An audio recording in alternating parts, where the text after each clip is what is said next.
এই যোগমায়া কর্তৃক ভগবানকে ভগবান রূপে যে তিনি প্রকাশিত হয়েছেন ধরাধামে, এটা যাতে আটকায় রাখতে পারে, তিনি সাধারণ মানুষের মতো যাতে চলাফেরা করতে পারেন, এই জন্যে তিনি যোগমায়াকে সাথে করে নিয়ে আসেন।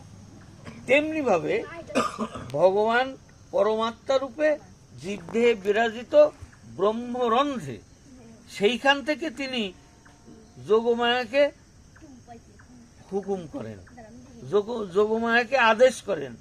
যোগমায়া এই যে প্রকৃতির মধ্যে যে বাতাস আছে, এই বাতাসকে তিনি ভিতরে নেন এবং আনেন। এই যে ভিতরে যাওয়া এবং আসা, একে বলা হয় অজপা গায়ত্রী জপ। গায়ত্রী শব্দের অর্থ মাতা। তা এখন এই যে গায়ত্রী রূপে অজপা গায়ত্রী জপ হইতেছে, এতে আমার কোনো কৃতিত্ব নাই, এর মধ্যে আমার কোনো কর্ম নাই, এটা আপসে একলা একলা হইতেছে। এখন আমি যদি এই যে গুণ এবং কর্মকে বুঝি, আমি যদি সেই অনুপাতে কর্ম করি, সেই অনুপাতে নাম নেই, তখন আর ওই অজপা গায়ত্রী জপ থাকলো না। অজপা জপ থাকলো না, তখন আমি জপলাম।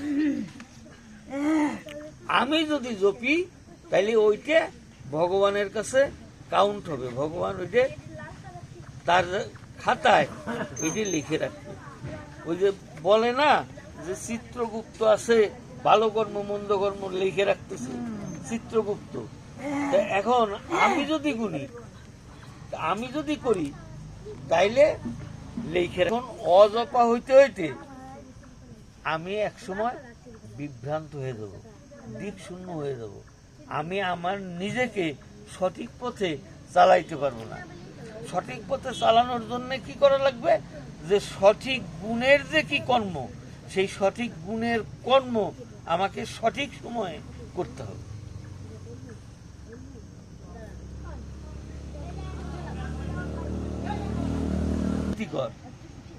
চোখে দেখতে যা ভালো লাগে তাই আমি দেখি, কর্ণে ভালো যা শুনতে লাগে তাই আমি শুনি, আমার মুখ দিয়ে যে খাবার ভালো লাগে সেই খাবার খাই, যেই কথা বলতে ভালো লাগে সেই কথা আমি বলি।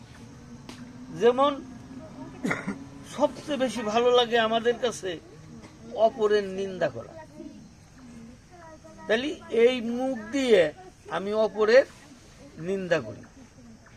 আমি যদি গুণের অবস্থা বুঝতাম, আমি যদি কোন গুণে কি কর্ম করতে হয় এটা আমি বুঝতাম, তাহলে আমি অপরের নিন্দা করতাম না। আমি ওই গুণ বুঝি না বিদায় আমাকে ওই অপরের নিন্দাটা আমার কাছে খুব ভালো লাগে। নিন্দা শুনতেও ভালো লাগে, কথা শুনতে ভালো লাগে, কাজের কথা শুনতে ভালো লাগে, কিন্তু ভগবানের কথা শুনতে মোটেও ভালো লাগে না। কারণ আমি তো সেই গুণের মধ্যে নাই। এখন আপনারা বলতে পারেন যে এই যে গুণ, আমার এখন ছেলে পরীক্ষা দেবার যাবে, ছেলে যখন পরীক্ষা দেওয়ার যাবে তাহলে তাকে আশীর্বাদ করা দরকার। আমি যদি শতগুণে তাকে আশীর্বাদ করতে পারি, তাইলে তার পরীক্ষা ভালো হবে।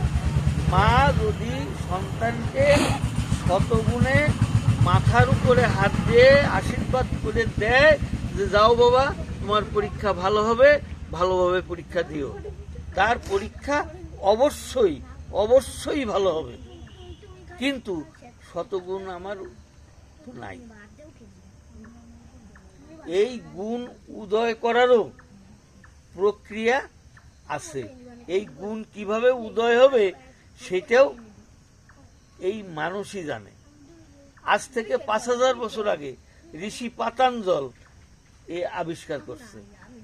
এবং এই যে 2023 সন, এটা তো 25, 2023 সনে মোদি গেছিল নেতৃবৃন্দকে এই জ্ঞান শিক্ষা দিছে। তো আমরা যদি গুণের দিকে সচেতন হই, কর্মের প্রতি সচেতন হই, কখন কোন কর্ম করতে হবে সেই পথে যদি সচেতন হই, তাহলে